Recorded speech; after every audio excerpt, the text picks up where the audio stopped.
اڈیالہ سید Sajid Naqvi Adiala road پہ زخمی logger خون آلودہ پانی لگا بدبودار مردہ جانوروں کا گوشت شہریوں کو بیچا جا رہا ہے۔ بڑے پیار اور اطمینان سے عوام کو گمراہ کر کے موذی بیماریوں کی طرف دھکیلا جا رہا ہے۔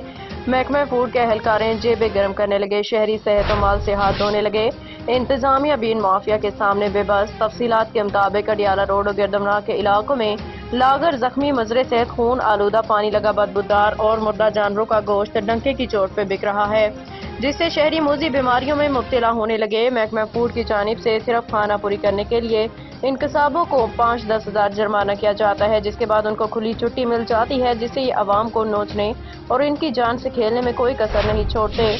شہریوں کی اکثریت کا کہنا ہے کہ انتظامیہ ان مافیا کے سامنے بے بس نظر آ رہی ہے۔ اعلیٰ حکام سے اپیل ہے کہ ان بے ایمانوں، مردہ ضمیر فروشوں کو پیسے کے پجاریوں کے خلاف سخت سے سخت ایکشن لیا جائے۔